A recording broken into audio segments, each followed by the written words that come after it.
Hello everyone and welcome to Wednesday's Wellness Tip. I'm Julie Crane and thank you for joining me today. So today we're going to be doing part 5 of our series on Nutrition 101. Last week we finished up our discussion on carbohydrates, and this week we're going to be starting to look at fats. So like carbohydrates, fats have often been given a bad rap. Yet they are a critical part of the diet and a key component to gaining optimal health. Carolyn Racklin, who's a registered dietitian, she has an MBA and MAN, and she is head of nutrition in Upfield, North America, explains, fat is an essential part of the diet and needs to be eaten every day. In fact, about 10 to 35% of your calories should come from fat. It protects your organs, helps you absorb certain vitamins, and is part of every cell membrane in the body. So now both carbohydrates and fats are sources of energy. The key difference is that carbohydrates provide instant energy after the intake of food, but fats help in storage and energy, the storage of energy. So fats will provide protection to vital organs, cell membranes, and they also help in the regulation of hormones. Fats are made up of 3 molecules: carbon, hydrogen, and oxygen molecules. Does this sound familiar? Well, these are the 3 same molecules that carbohydrates are made from. Now, carbohydrates can be classified by the number of sugars that are present in them, where fats are classified by their bonds. They're either single or double bonded. Now, carbohydrates are actually precursors of many organic compounds such as fats and amino acids. Fats serve as a source of fat-soluble vitamins such as A, D, E, and K. Carbohydrates in the form of glycoproteins and glycolipids help in the cell growth, adhesion, and other functions. Fats also help in maintaining proper body temperature. Now, all fats are not created equal. Unlike carbohydrates, which are pretty black and white as to what's good and what's not good, fats are a little bit different. So let's gain a little bit better understanding about fats. When we think of fats, we may think of things like lard or butter, maybe canola or olive oil, nuts, or the gristle and marbling on meat. There are actually 4 types of dietary fats, and each affect the body in a different way. So understanding the different types of fat will help you understand what they do and why some fats can help you thrive, while other fats can slowly destroy you from the inside out. It all comes down to molecular structure. Even some of the heavily demonized trans fats are actually beneficial if in the right form. But no matter the form or type of fat, it must be broken down into fatty acid molecules for the body to be able to use it as nutrition and energy. So fats typically fall under the category of saturated or unsaturated, and this is due to their molecular structures. Now, unsaturated fats are typically liquid at room temperature, like your oils. This includes monounsaturated fats and polyunsaturated fats. While the molecular structure of a saturated fat are typically solid at room temperature. And then we have our trans fats. So those are the 4 different types. So let's take a little bit closer look at each of these. Now, polyunsaturated and monounsaturated fats, again, like I mentioned, are typically liquid at room temperature. They differ from saturated fats in that their chemical structure contains 1 or more double bonds. So a monounsaturated fat contains only 1 double bond in the structure, while a polyunsaturated fat contains 2 or more double bonds in its structure. Both of these are essential fats. So many of us have heard of something called essential fatty acids, or EFAs, and how great they are for your health. Well, it's not just hype, it's true. These are called essential because our body cannot make it on their own. And so they must be provided to the body through what we eat. Essential fatty acids are also known as omega-3s, omega-6, and omega-9s. And the location of the double bond is what determines which type of fatty acid it is. So if it's like an omega-3, then that double bond is found on the third carbon. If it's an omega-6, it's found on the sixth carbon. And if it's an omega-9, it's found on the ninth carbon. Now, essential fatty acids are needed in the body for the building of cell membranes, the covering of nerves, blood clotting, muscle movement. They actually reduce the risk of heart disease and stroke. They reduce inflammation. They can minimize menstrual and joint pain. And if you don't have enough essential fatty acids, it may manifest in abnormalities in the liver and the kidneys. You might experience poor immune function, depression, dry skin, and more. Now, if you get too much in your system, then other health problems can emerge. And typically this is cardiovascular disease. So when we talk about cardiovascular disease, we're talking about any condition that involves narrowing or blocked blood vessels that can lead to heart attack, chest pain or angina, stroke, or other heart conditions such as those that affect your heart's muscles, the valves, or the rhythm of the heart. These are all considered forms of heart disease. It can also increase your risk of colitis. So when we look at omega-3 fatty acid, let's just look at the sources of those. Those can typically be found in fatty fish, such as like salmon, mackerel, or sardines. Be found in walnuts, flaxseed, chia seeds, canola oil, and non-hydrogenated soybean oil.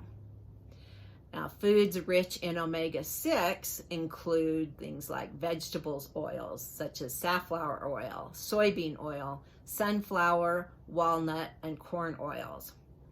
And omega-9 is usually found in things like nuts, avocados, olives, peanut butter, pumpkin seeds, green leafy vegetables, grains, and also in oils such as olive, peanut, canola, safflower, sesame, sunflower, and chia seed oil. These oils typically tend to be healthier and more functional as regular cooking oils. Now, saturated fats are saturated with hydrogen atoms, which means that they have a greater number of hydrogen atoms and no double bonds in their chemical structure. The chemical structure means that they will remain solid at room temperature. And foods that contain saturated fats include things like animal meat, such as beef, poultry, and pork, egg yolks, certain plant oils, such as palm kernel or coconut oil, dairy products, including cheese, butter, and whole milk, processed meats, including things like bologna, sausages, hot dogs, and bacon, and prepackaged snacks, including crackers, chips, cookies, and pastries. There are benefits to saturated fats. And these include that they are part of the building blocks of the cell membrane. They help carry those fat-soluble vitamins that I mentioned before, A, D, E, and K. They help carry them around the body. They play a role in helping you avoid certain illnesses. And they also help you to just feel full. But you only need a small amount of these in order to reap these benefits. Saturated fats are the type that you want to make a point to just eat sparingly, because they can raise the low density lipoprotein or the LDL cholesterol levels. They increase your risk of heart disease and stroke. And these types of fat molecules have a tendency to get stored just beneath the skin or around the organs, on the muscles, and in breast tissue. So they get stored because the molecules are so tightly packed together that our bodies have a hard time breaking them. during the digestive process. So storage is the path of least resistance and is a survival tool. So all that potential energy is available to dip into in times of famine and to provide a protective insulative layer around the organs. But because we're no longer in our hunter-gatherer days, those are behind us, and we rarely experience a starvation situation, excess saturated fats will build up to obesity, which then slowly crushes the organs and clogs up the arteries. Now the fourth type of fat is trans fats. So these are the least healthy of the four fats. These are identified by having hydrogen atoms on opposite sides of a double bond in a molecular structure. So usually atoms just share one electron, but a double bond means that they're sharing two. Thus, they're even harder to pull apart. So there's actually two types of trans fats. There are natural and there are lab created.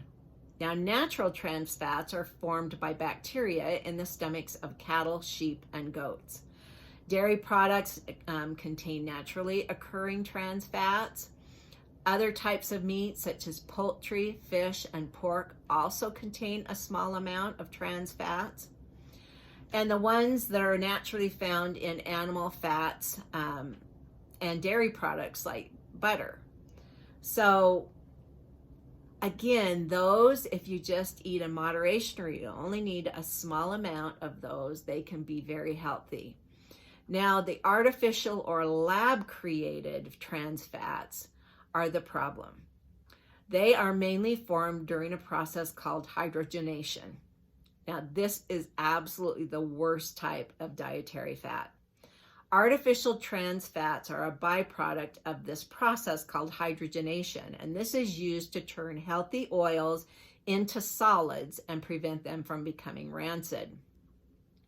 So the process in which hydrogen is added to the vegetable oil to form the semi-solid product is also known as partially hydrogenated oil. So these lab-created trans fats are found in things like margarine, shortening, partially hydrogenated vegetable oil, and hydrogenated vegetable oil. So hydrogenation has been called the absolute worst stage of oil processing because it drastically changes the natural oils by saturating them with these hydrogen atoms. Artificial trans fats have no known health benefits, and there is no safe level of consumption, which is why it has been officially banned in the United States and many other countries. Though proven to render these fats extremely harmful, food industry continues to do this process because it allows manufacturers to create cheap, spreadable, and marketable products like margarine, vegetable spreads, and shortening. The most common sources of artificial trans fats include commercial bakery goods such as muffins, cakes, pastries, and pies, frostings, creamy fillings, non-dairy coffee creamers, some varieties of microwave popcorn, fried fast food, potatoes and corn chips, and cookies made with shortening or hydrogenated fat.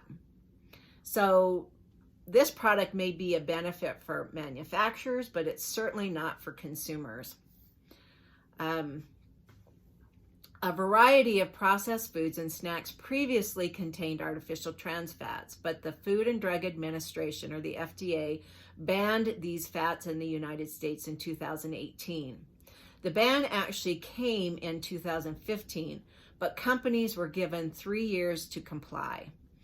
Evidence on the harms of artificial trans fats and a correlation with heart disease has been mounting since the 1950s. Man-made trans fats rose in popularity in the 1950s because they were relatively inexpensive to produce compared with solid animal fats. They increased the shelf life of food. They tasted good. And at a time when other saturated fats, such as butter, were being vilified, the shortening and margarine were being billed as a healthy alternative. So the industry blocked negative science that was coming out on artificial trans fats. Still, science was emerging that contradicted the healthy alternative narrative about shortenings and margarine. And by the 1970s, studies by Dr. Fred Kumerow at the University of Illinois suggested that pigs on diets high in artificial trans fats had unhealthier hearts and more clogged arteries as compared to those on diets with lower in trans fats. Well, research continued to identify issues, but it wasn't until 2013 that Dr. Kumerow finally sued the FDA for not acting on the evidence sooner, and that started to make things change. So in 2015, the FDA finally designated that artificial trans fat lipids are not generally recognized as safe. However, in 2022, some foods on the market may still contain a small amount of artificial trans fat as a result of the processing methods used. What's more, artificial trans fats may still be found in processed foods that were produced and purchased before the ban went into effect. Unfortunately, despite the fact that they're banned, foods containing less than 0.5 grams of trans fats per serving are labeled as having zero trans fats. Therefore, while food companies are reducing the amount of trans fats in their product, a number of foods can still contain artificial trans fats. So again, studies have linked consumption of artificial trans fats to heart disease, heart attack, type 2 diabetes, stroke, inflammation, higher LDL or the bad cholesterol levels, while lowering the HDL, which is the good cholesterol levels. Again, there are no known health benefits from lab-created versions of these fatty acids. So the body is equipped to handle small amounts of the natural forms of trans fat, but the lab-created versions pose a challenge when trying to digest them. Because of their particular chemical structure, trans fats are hard for the body to metabolize, so they aren't a good source of protein. Trans fats resist enzymatic breakdown in the human body, so they remain in the circulation longer. They have more of a tendency to deposit in the arteries, and since your body can't really use them, they sit in the fat tissues around the body, hindering its ability to effectively break down and use other proteins or fats that could help keep it running. So thank you for joining me today in our exploration about fats. Next week, we're going to continue this discussion by going deeper and learning more about oils. I mean, have you ever wondered about what you read on the labels? Like what's refined versus unrefined, and which is more healthy? How about cold pressed or expeller pressed? Which is best? Well, these are the topics we're going to be diving into in our next session. Have a great day. Bye-bye.